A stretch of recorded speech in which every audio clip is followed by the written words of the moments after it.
Welcome, everyone, to the Remarkable Radio Podcast Network. Wow, we're here on Town Hall Live Academy, and we're here to talk about what happens when the phone rings.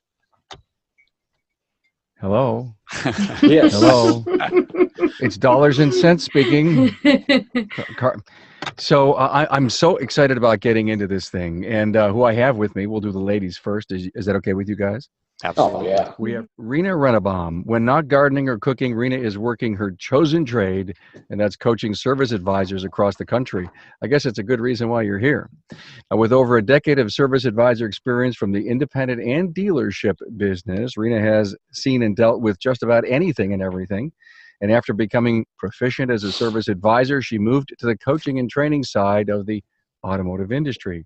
Her experience in coaching and training service advisors has allowed many facilities to not only build their total sales exponentially, it has helped build stronger net profits for them as well. Rena was with me in episode 91 in the Women's Board compilation I did in Orlando. I think it was last year. And great to have you back again, Rena. Thank you for having me. And, thrilled. Can't wait. Barry Barrett. Hey, Barry. Hey, Colin. An authority on sales and selling. He is the director of training for RLO. Barry's sales and training capabilities operate at full capacity in his dual role as lead salesperson and service manager trainer. Now, during Barry's career as a service manager and top salesperson, he honed his talents in communicating with people. And boy, I know he can do that. Barry is tireless in his pursuit of excellence in the automotive industry, and in all that he does, his passion for providing tools to train owners and their teams to the next level is unlimited. Barry is a Ziegler Legacy Certified Coach, and that's time for a commercial. And here's the commercial. Today, it's so ironic. It's so ironic. The episode went out today. Barry's on with me today. Today, episode 220. When Barry became a coach, and he's been on the show a bunch of times, and I'd hear him talk, and I said, I called him, or I can't remember if I wrote to you, if I saw you at Vision, and I said, would you come on and talk about your Ziegler coaching? And he said, sure. A day later, he said, what if I had Tom Ziegler, Zig Ziglar's son, come on with me? Took me about 4 seconds to say yes.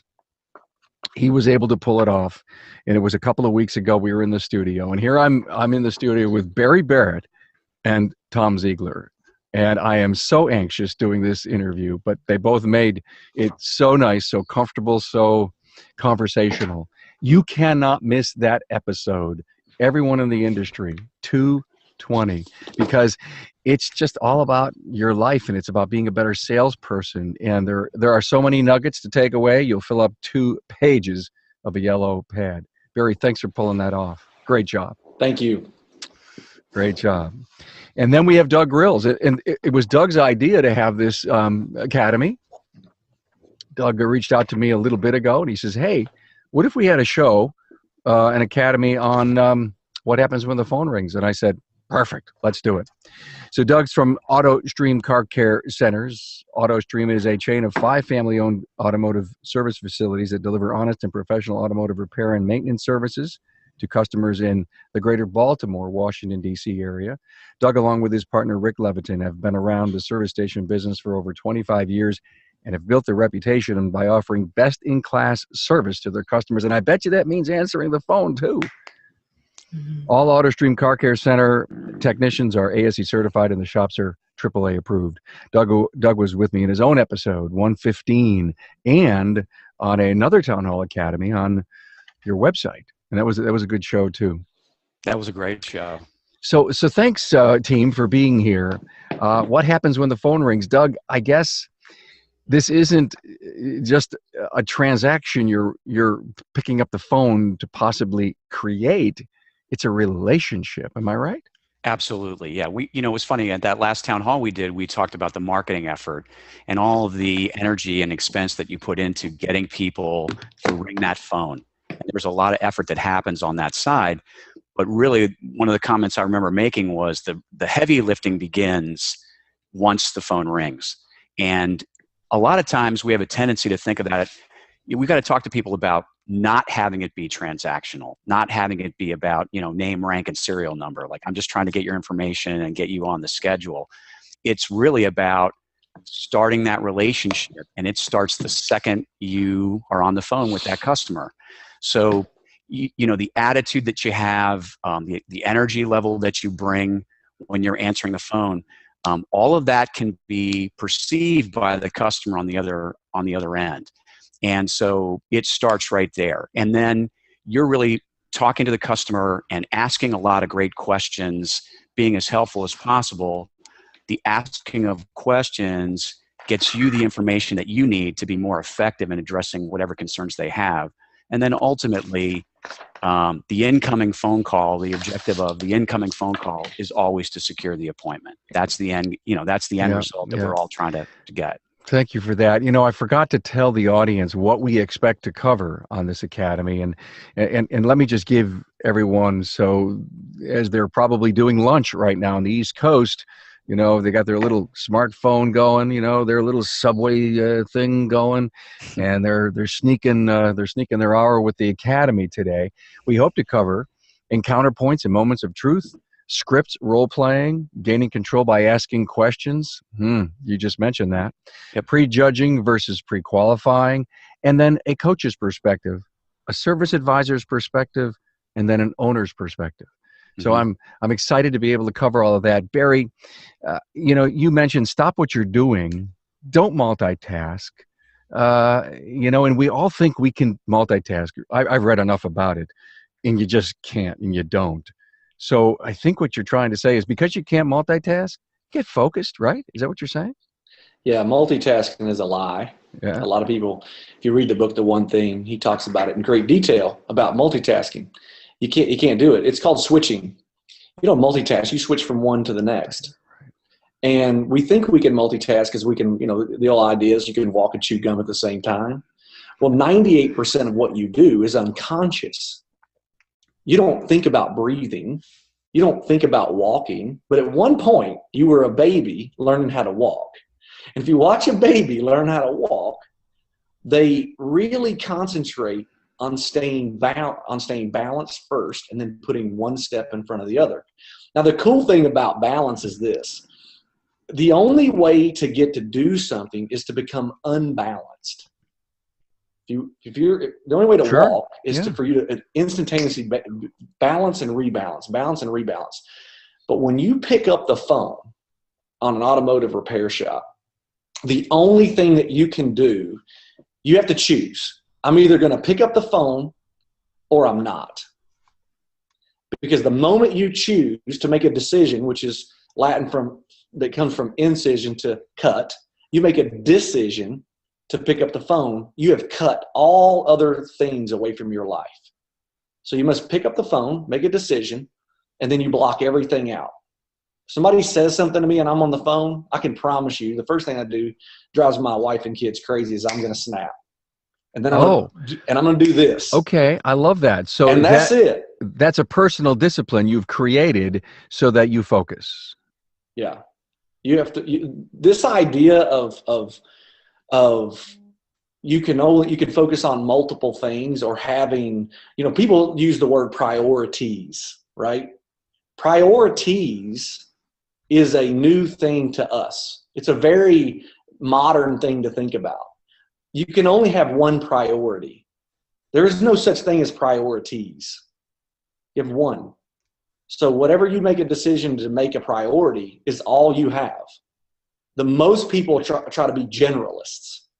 We treat sales as a pseudo profession. And we act like it's a pseudo profession. There's no degree for it, no certification, none of that stuff. So all of a sudden we say, oh, it's the gift to gab. No, it's the gift to focus and listen and to solve people's problems. I'm in the pain management business. Okay. Yeah. So it's my job to listen to you, hear what your pains are, and then manage that pain. So when the phone rings and you pick it up, they have a pain, they have a problem, and we're in the pain management business. And we think that we have the answer. I'm coaching somebody a while ago, And they said, well, I work for a dealership, so the reason I could answer the phone so effectively there is because I already knew what the solution was. And we role played it, and he said he used ignition. And I said, well, did you know 100% that the ignition needs to be replaced? Well, no. Then you don't know. Mm-hmm. If it isn't 100%, I'm a really black and white guy, I get in trouble for it. If it isn't 100%, then you can't give advice. Thanks so much for that. So, Rena, going along with what Barry's saying, there's got to be some tricks to get yourself in the moment. Snap your fingers. I mean, is it important to smile and take a deep breath? Oh, absolutely. Yeah, there's a lot of tricks that you can use.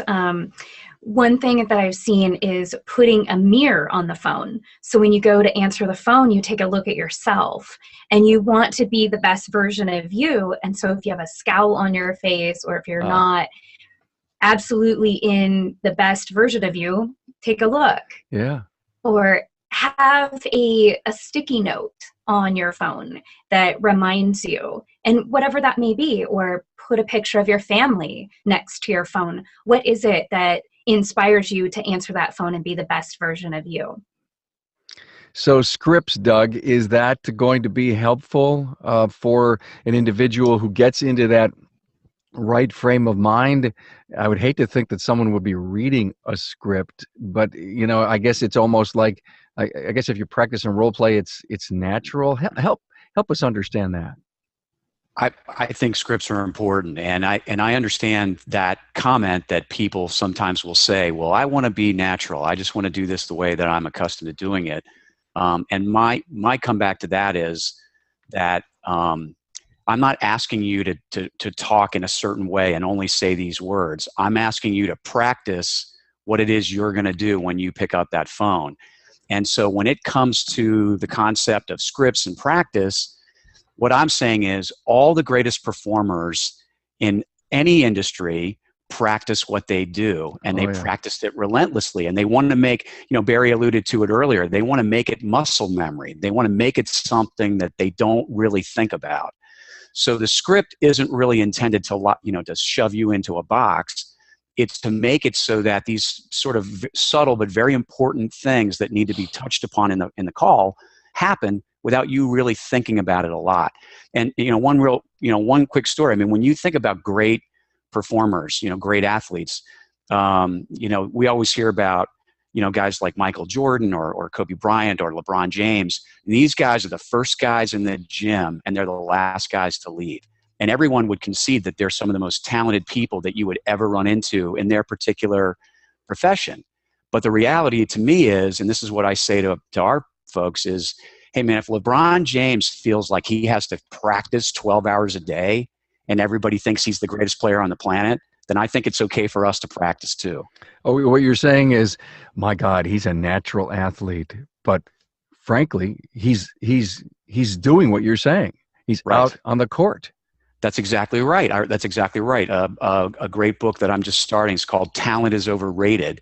And the idea is that very concept that, we have this idea that people are naturally gifted, when the reality is they may have very amazing natural gifts, but what really separates high performance is their willingness to do the work, to practice, and to make what they do very simple and very easy, so that when they're in the sort of in the heat of the moment, they're not thinking consciously about these things that they do that make them so amazing. Can I speak to that real quick? Doug just said like this 1,000 mouthfuls of great, it was great wisdom. So I have to speak to it, right? Rock, sure. But rock, the Barry, first rock. thing about Michael Jordan is he was an amazing, talented, gifted athlete, but he didn't do so hot in baseball, as I remember. Right, sure. Michael, Michael took the bus in baseball. So he's taking the bus in baseball, and the gifts are great, but there's 3 circles that I try to help people with, and there's your core values. That's one circle. The other circle is your gifts that you're born with, and then your past experiences. And when you take these 3 circles and you wherever they meet, you find your purpose and your passion and what you're supposed to be doing. Does that make sense? Yeah, it does. Yes. So what we need to do is take our gifts that we're born with and our values and then our past experiences, meld them together. So when you're talking about scripts, I usually will ask people, raise your hand if you want to learn a new script today. Of course, no hands go up. But I said, what if I could teach you a professional presentation today? Who wants one of those? Every hand goes up. Sign me up, right. The trick is they're the same. So what we have to do is find our presentation. You have a script in your head. It's just not very good. So we need to hone it. And what you're really doing, Doug, is finding valuable verbiage, right? Instead of look, which is the nasty 4-letter word, bring it in, we'll take a look at it. Mm-hmm. It's bringing it, let's inspect it, evaluate it, and then we'll inform you on a better way to move forward. How does that sound? Much better. Well, those sound like power words that, I guess if the script was there, that level of training, that conditioning gets you to be so much better on the phone. And Rena, if that phone rings, I snap my fingers. I guess it's really important that I should be excited about the opportunity coming up. Yeah, absolutely. Get excited. I'd like to talk about really quick, going back to the word script. I had clients that would refuse because they would say, I don't want to sound like a robot. I want to be me. And so, like Barry, I changed the name and I said, this is a guide. This is a guide to a call. And these are the things that we want you to accomplish in the first, hopefully 30 seconds of a call. And I got so much better results. People had an open mind to having a guide instead of something that told them exactly word for word what to do. And when I'm teaching a call guide, I will tell people, I want you to take this and make it your own, make it the best version of you. And I think that also helps people get excited, that I get to be the best version of me. I'm not being told that I have to be somebody else or that I need to sound more like this person or these are the exact words that I have to use. I get to be me, but I'm going to do it in this arrangement. We're not here to teach anyone how to really be good at this. I think what we're trying to do is to engage our audience to respect the fact that there is some extreme talent necessary or conditioning or training to really be good and use this thing as a revenue opportunity and a relationship builder. But every once in a while, that phone rings. We may see the caller ID, Rena, and we may have bad news to share with the customer. Sure. Sweaty palms. Oh my God. What kind of advice would you give to somebody? So I have this mindset called your role, ROLE.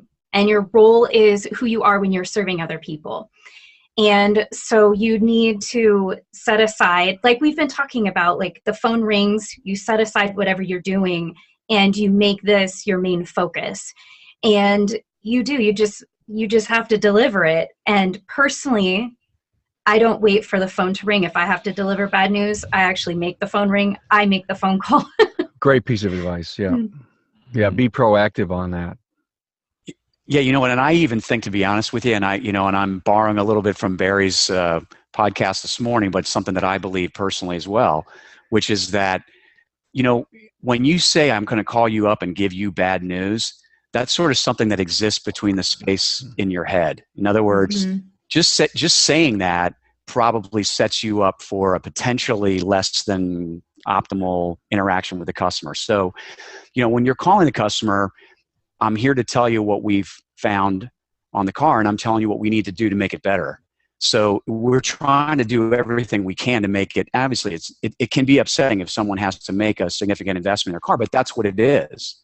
It's an investment in their vehicle, the second highest expense probably that they have behind their home, if they own a home. And so we have good news, and here's what we're going to be able to do to get you on the road reliably, safely, having you feel confident about being out in your car and traveling around and doing what it is you need to do. Thanks, Doug. Barry, prejudging and pre-qualifying people. Um, there's probably a no-no, right? Well, prejudging is a no-no. Pre-qualifying is an absolute must. Right. Mm-hmm.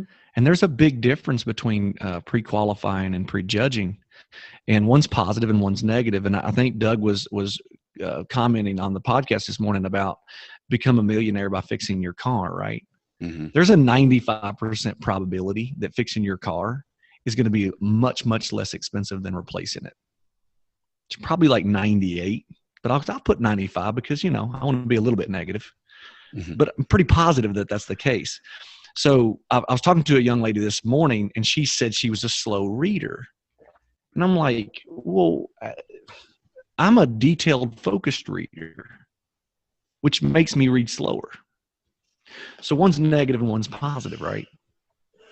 So what we have to do is put the positivity about it. So prejudging is picking up the phone and said, this guy drives an 03 4Runner, and he's never going to fix anything on his car. Pre-qualifying is, let me ask you a question. You've had this car for, it's 2003, and it's some years later. You've got 213,000 miles on it. Do you see the value in saving money or overpaying for something that you don't need to pay for?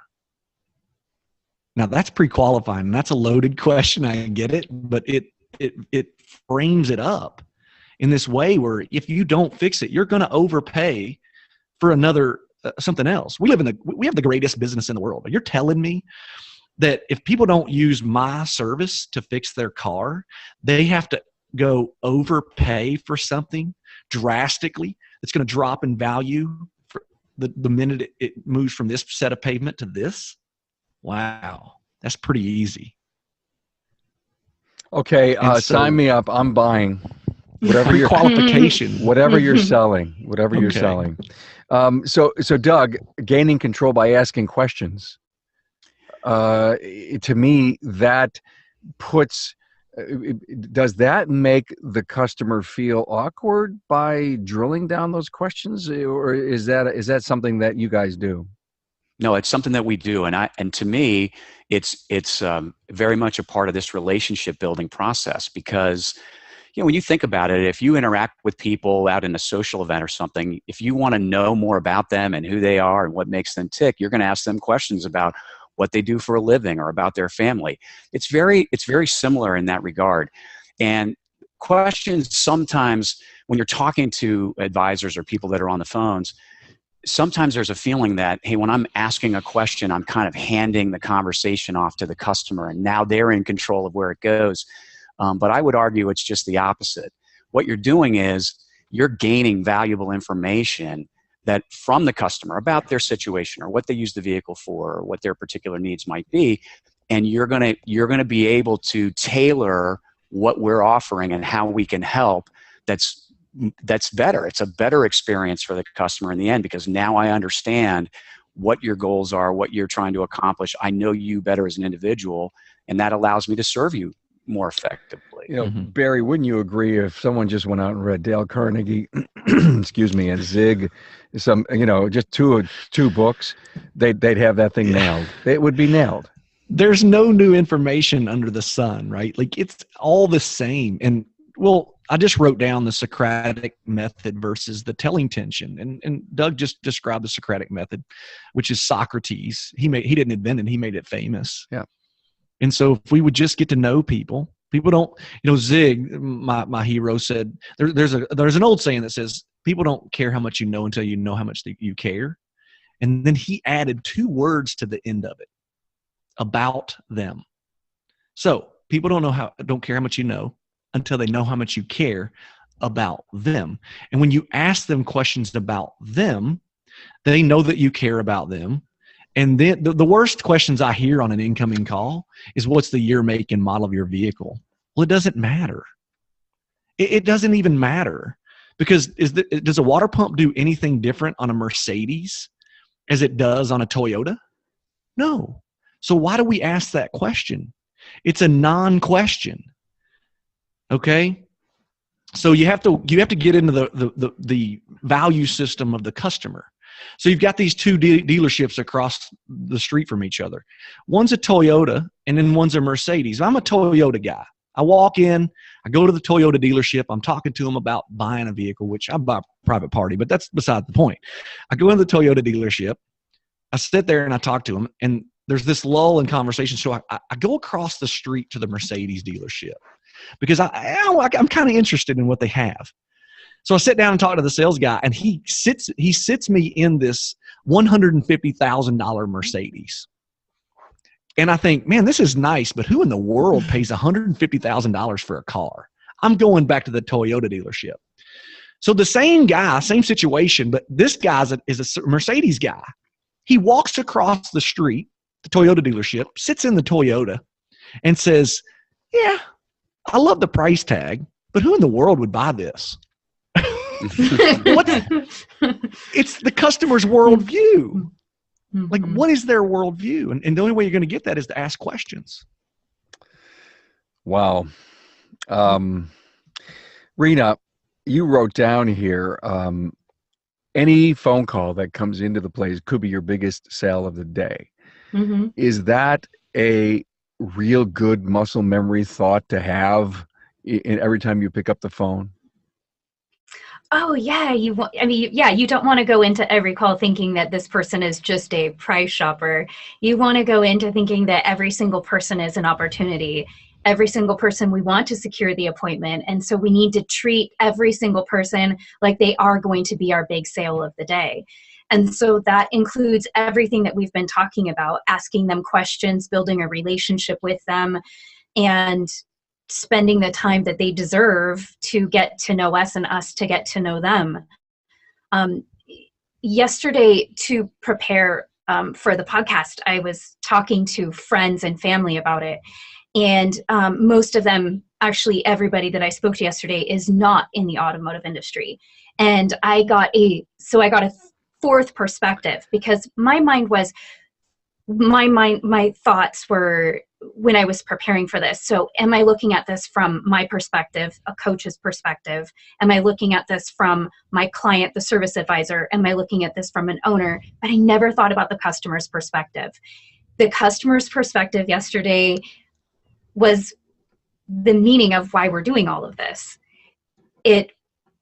What basically I heard yesterday is that I said, what happens when the phone rings? What happens when you pick up the phone and dial a shop? Where does your mind go?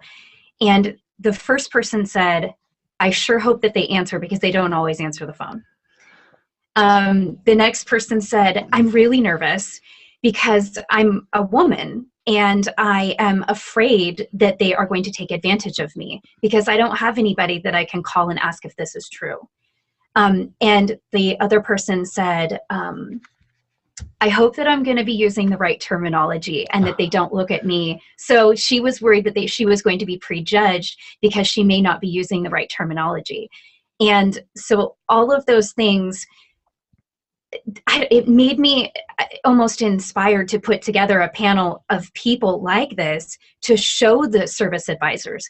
These are the people on the other end of the phone, and this is what they're feeling. So you may be nervous, but they're just as nervous as us, maybe even more. You know what? I think we have a new academy possibly coming up, and I'm serious. We need to get a panel of consumers, you know, that you would know. Someone would be friendly, wouldn't be afraid to come on the show. And we need to ask them some interesting questions about that perspective. And you just made me start to think about it. I called a good friend who is a podcast alumni and a service professional yesterday, and it answered and said that my call may be recorded. And I'm at a point today where, yes, I know the value. I'd love to talk about the value of using the recorded calls as coaching opportunities, but what are the consumers saying about, my God, I call Verizon, I get that, and I call, the shop down the road, and I get that. I know the value of it, but is that a little too much? Or are people they understand, they get it, and they move? Anyone? Oh, I think people understand. I mean, for me, it is my biggest tool when I'm working with a service advisor. There's nothing more impactful or powerful for me to play the call and say, this is what you sounded like. On Monday, I played a call for somebody who's one of my really great service advisors. He has 25 years of experience. He's amazing. And I played the call for him and I said, Joe, what did you hear in this call? And he goes, I was really distracted. He was doing what Barry says doesn't exist. He was trying to multitask and it wasn't working. Even with 25 years of experience, it wasn't working. He wasn't able to do it. And he wasn't able to put his heart and soul into the call. He didn't make a connection with the customer and she hung up. Here's the thing, and that's exactly right. And you have to refocus, and everybody makes mistakes. You put me on the front counter, I'm going to try to multitask at one point. Mm-hmm. But if I don't have that script playing in the back of my mind, that it doesn't exist, I'll get caught up into it every time. It's a script. We all have one. But, I'm talking to a guy today on the phone, and, I'm asking him, well, how many books have you read on this subject? What happens is we show up, shop owner pays us to train somebody, and they think that because I'm getting paid to teach them that all the information lies in here, and that's all they ever need. And I'm thinking, if I thought that was true, we'd be in huge trouble. And I told him, I said, I read for about an hour and a half a day. And it didn't start out that way. It started out 10 pages. And you read a book about selling or answering the phone, whatever it is. And then it starts to go. He says, well, I don't comprehend. And I'm like, well, it's because you don't read. I was a remedial reader. I was talking to my son yesterday, and I'm pretty open. I had to retake the 6th grade. You don't just show up and you're gifted and you just, here you are. You read, you write, you listen. I get up and I listen to sales podcasts every morning. Does that make me boring? I guess. I don't know. But it will make me successful. Absolutely not. Are you kidding me? Oh, the only reason I listened to the podcast I was on is because you and Tom were on it. Oh, I know that's the only reason you listen. Yeah. Oh my God. Well, I have to give you a lesson on how much you'll learn if you listen. No, I know what a loyal fan I have. But you all bring up such a great point, and I'm so glad we went into this recording piece. And Doug, are you recording calls? Yeah, we do. We have a situation where, depending upon how the call reaches us, it gets recorded. So, okay. As we talked about before, so somebody's calling in and it says the call's recorded for quality assurance purposes, which, as we're all discussing, is something that's very common today, right? We all make phone calls to different companies and different providers, and we hear that, and we don't really think that much about it anymore, where there was probably a time where that might have intimidated us in some way. So yes, we have call recordings, and I agree with the comments that Rana made, that they're incredibly valuable because people, they think of themselves in a certain way and how they handle the situation in a certain way. And then when they're actually faced with listening to what they said and did, it gives us the opportunity to really, as we talked about before, hone our skills.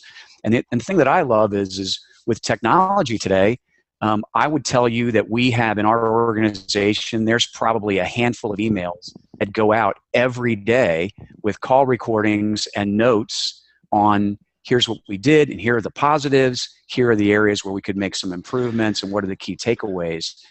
And okay. We can I love what you're saying. Can you walk me through a coaching moment or opportunity? And is it you that's doing it? Is it a coach you've hired to do it? Who's doing it?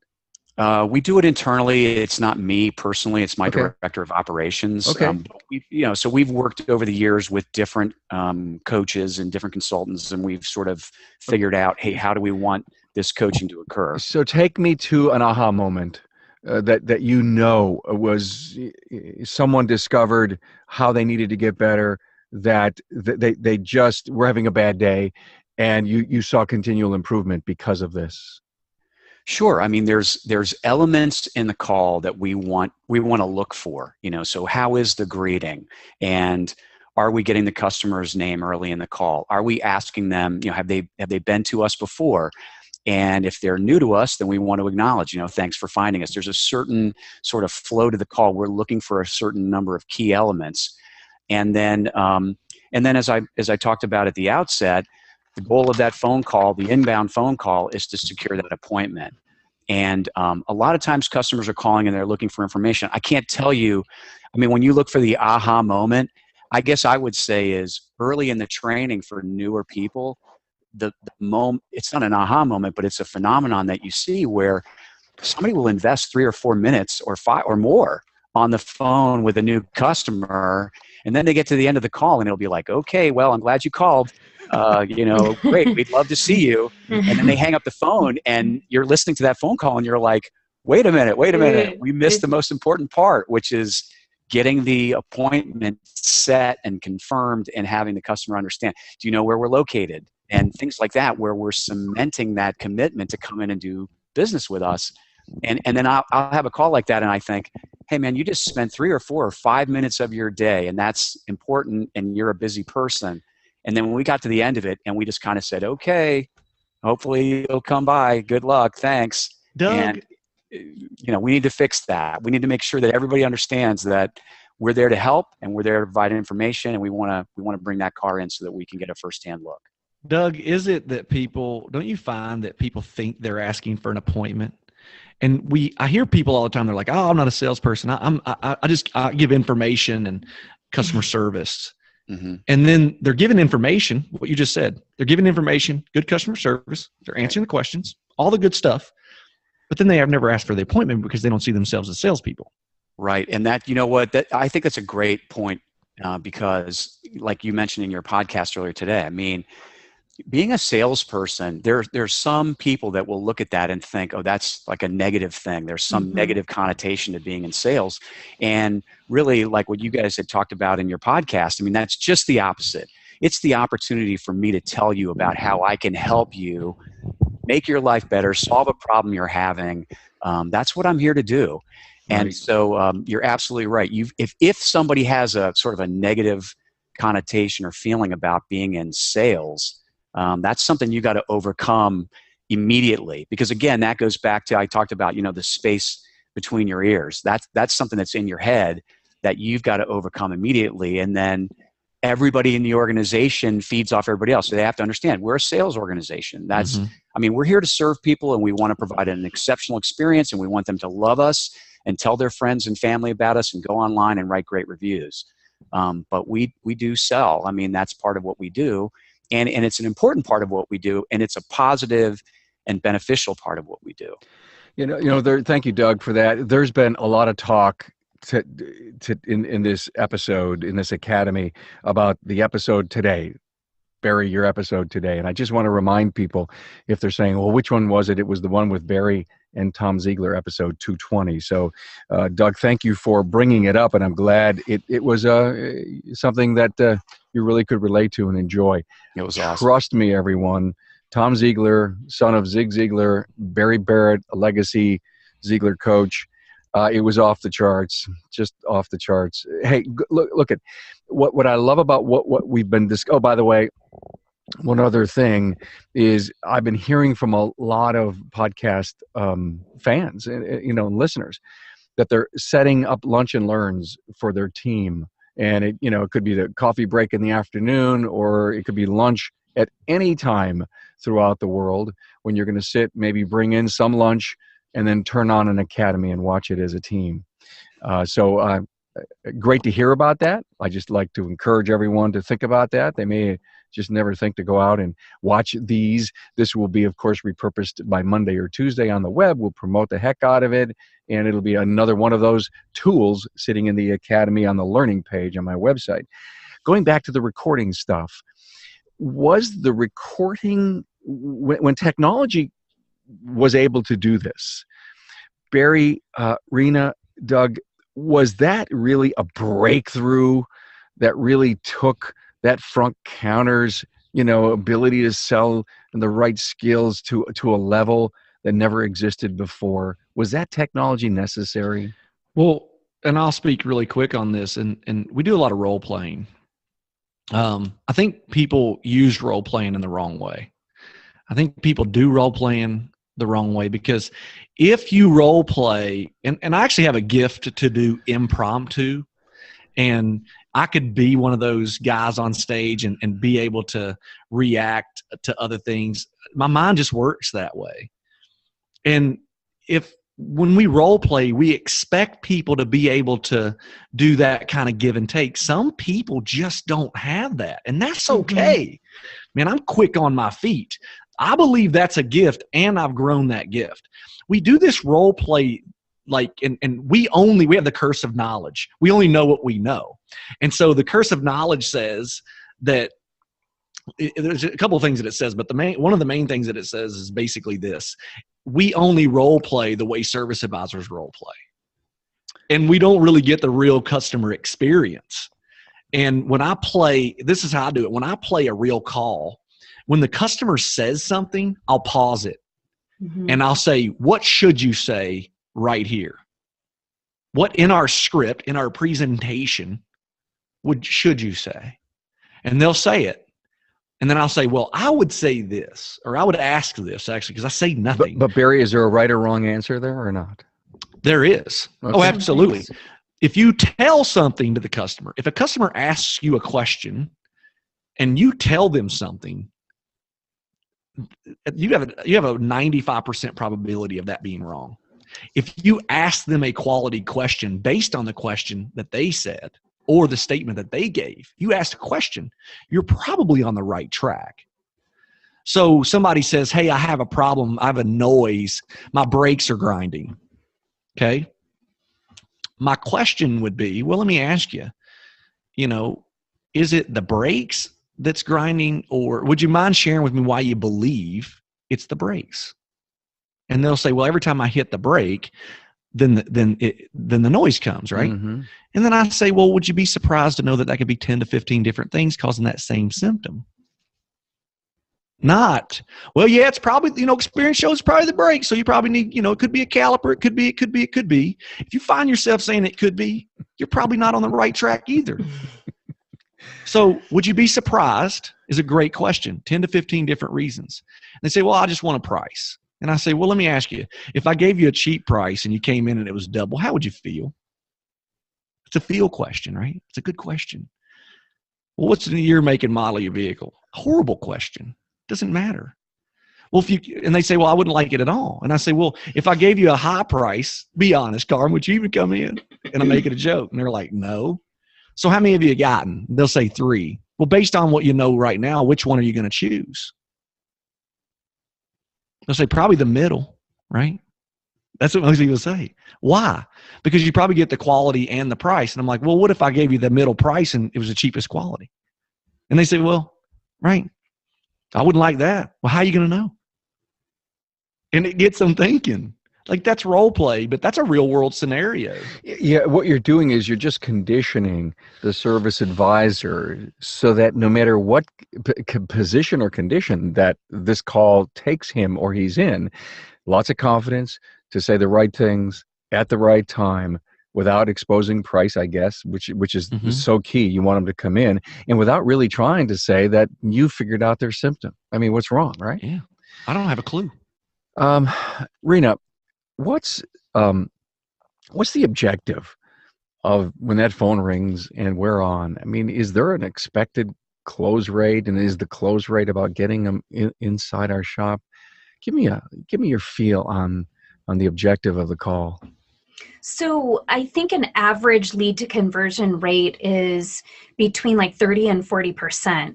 And so we're not, at least that's the average that I have been exposed to. Do you guys know, what do you guys think, Doug and Barry? You guys 30 to 40, does that sound? Well, when you're looking at lead conversion, if you're talking about price shoppers, you're on to something. But lead conversion, like they call up the phone, they say, can I get an appointment? No. You know what I mean? Right. A price shopper, price shoppers. Yes. Okay. That's reasonable. Okay. Yeah, and I agree with that too. Yeah. I Do agree you? with that too. I think if you have a price shopper, it might be a third. But as you guys are suggesting, Right. Customers today, here's one of the other factors. I mean, customers today are very informed, right? They're out there, they're on the web, they're doing research. They know a lot about you before they even pick up the phone. So that's a huge change from where we would have been, when I started years ago. And so they have a feel for who you are and what you do, and hopefully they see your online reputation as solid. And so I think that's a factor that will lead to a higher conversion rate. when you actually do get them on the phone and face to face, and then hopefully, or maybe they've been referred by a friend or a family member, and so they're predisposed to be converted because they've got that connection with you already when the phone rings. So the objective, I guess, ultimately is for us to uncover. For some people, it is price.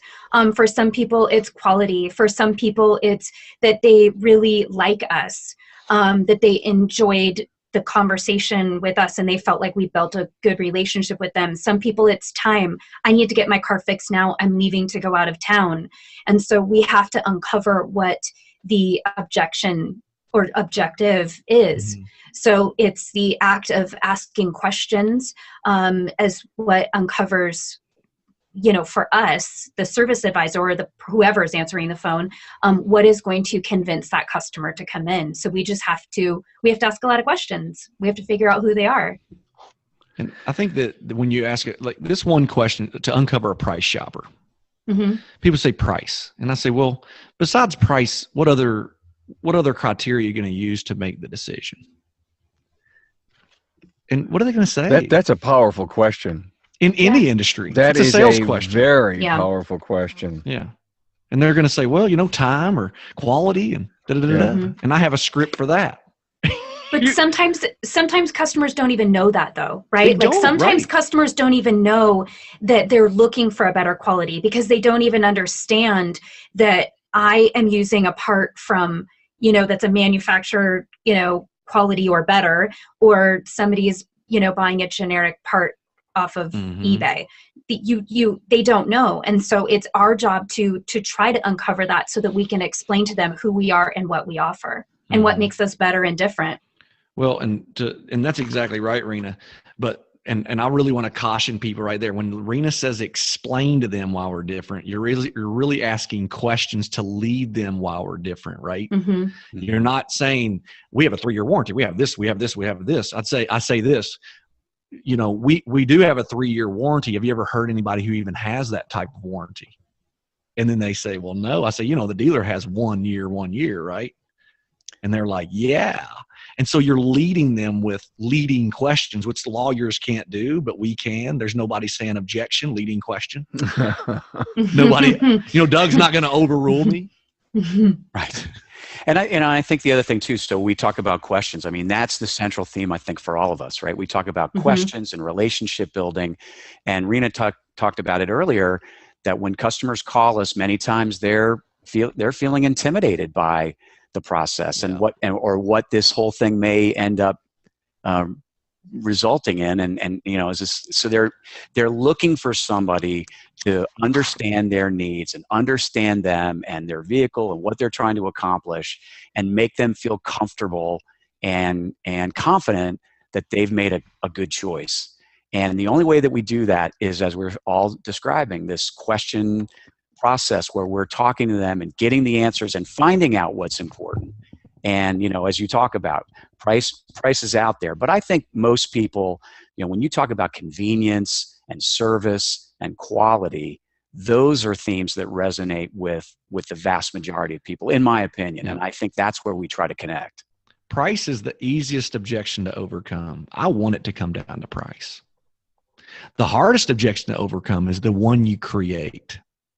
So when you don't have a game plan, if you just learn how to sound professional, if you're the most professional person they've called, guess what? They're coming in if they value that.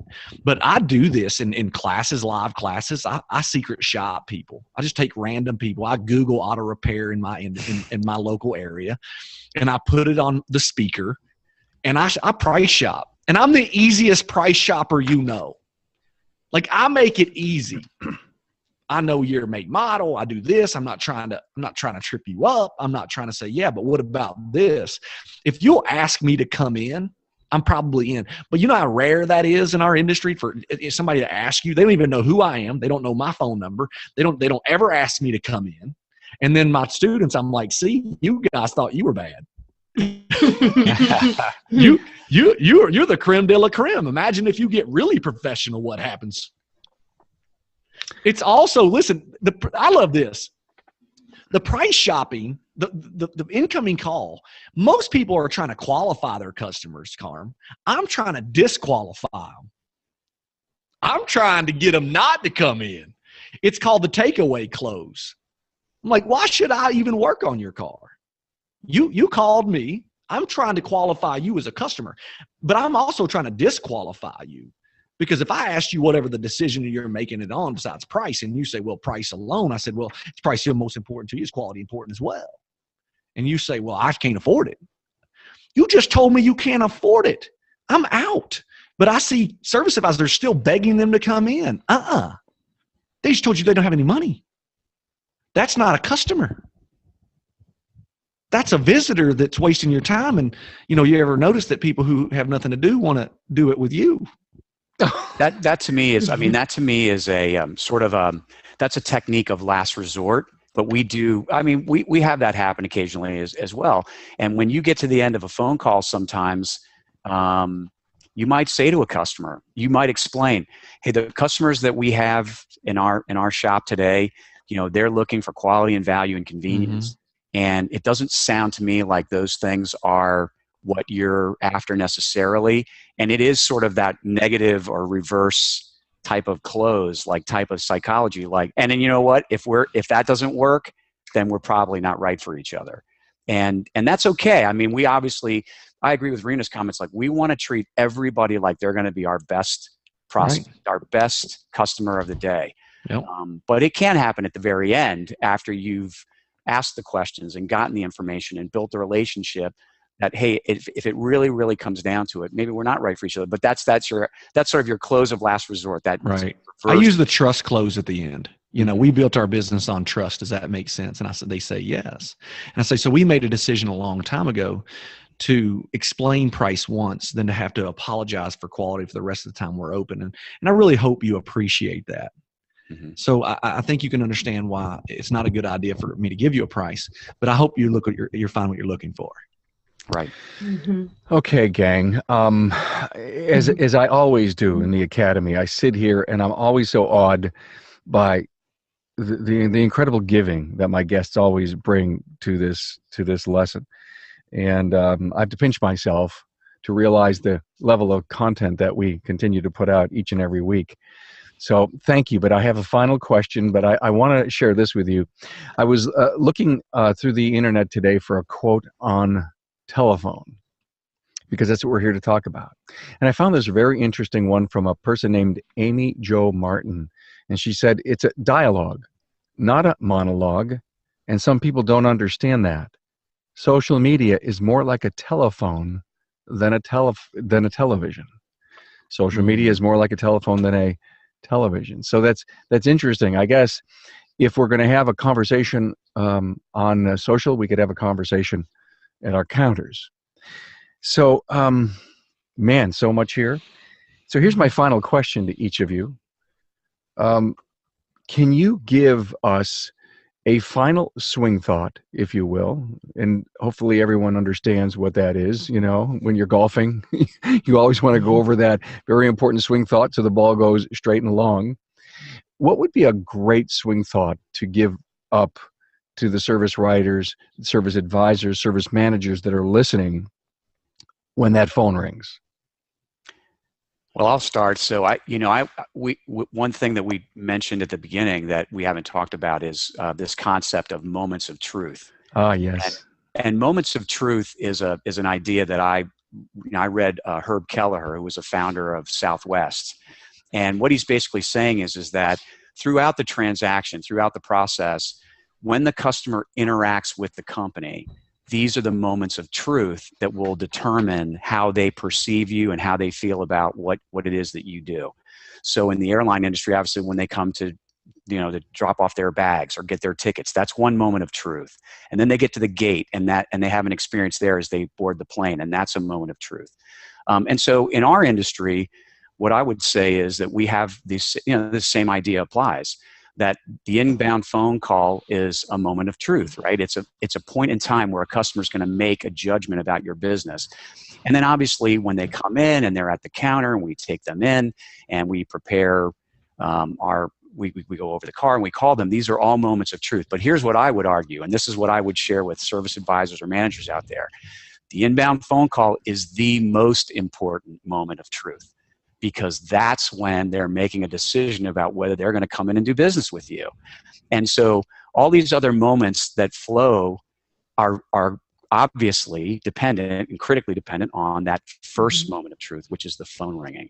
So when we talk about how seriously you should take that call, Rena's idea of the mirror and, you're going to be your best self when you're on the phone, that's really the truth, because that's going to define the relationship right from the start and going forward. Thank you, Doug. Rena. Yeah, well, I absolutely agree with that. I would tell everybody to remember that this is your first impression. And like Doug is saying, how important it is. This phone call helps make your sale easier. It helps make every other interaction that you have with this customer easier and better. And so remember, it's your first impression, and make a really good one. Thank you, Rena. Thanks for being with us. Barry? So it should also be done as building on Rena's point. It should also it keeps your time down. When you know what you're supposed to say and you know the questions that you can ask, it keeps the call under 3 minutes most of the time. So I got this quote I love by Sally Hogshead, and she has How to Fascinate. Yeah. And so the quote that I love is, when a business is fascinating, it no longer has to compete on price. So when you pick up the phone and your idea is to fascinate the customer, then price you no longer have to compete on. So how do I bring the most value based on who I am, that I'm so fascinating, I bring so much value that they can't help from come in by the magnetism, right? So that's what we look at. If we look at these people, and I think about Doug Grills and I think about Bear Grylls, are you related, man? I mean, you're not. Awesome. But there's a lot of people. Any of the stuff that guy does. There's a lot of people that do what Bear Grylls does, but man, he's fascinating. And I just watch the dude. And if you're just excited about life, they want to be around you. And I listen to the monotone voice, and I don't know, I can be a little bit monotone, right, Carm? I mean, but I find a way. I could listen to you all day long. Like you said in episode 220, he says, I'm just a Southern boy with a lower LA accent. That's it. Yeah. And that means lower Alabama, right? That's it. Yeah, lower Alabama. See, I'm learning. You do. Hey, so here's my takeaway for a swing thought. And it's only because I've listened to you today, because I've never done the job of service advisor. But I'm also a student. And I probably could be a good one. Oh, you'd be an awesome one, And Tom. here was my thought. Snap, right, Barry? You snap, you get into focus, and before you pick up that phone, you think, I will solve my customer's pain. Is there any value in that? Oh, yeah. I'm about to be Brad Pitt every time I'm on the phone. You know what I mean? He learns his lines. And I like Brad Pitt because, Brad's about a 9, you know what I mean? And so if I can become Brad Pitt, I'm about to be a 9, or at least an 8.5. And so, yeah, Rena said earlier, it might be your biggest customer. And I think what she was really saying is, I get to bring the most value, because the more certificates of appreciation or dollars that they spend with me, the more value I get to bring. Right? What a treat. What a treat. Rena Rennebaum, Doug Grills, thanks for bringing us this idea, Doug. Thank you. My pleasure. Barry Barrett, episode 220 with Tom Ziegler and me. Oh, off the charts. Have a great day, everyone. Thank you. Thanks. Bye See now. y'all later. Bye. Nice to be on with you guys.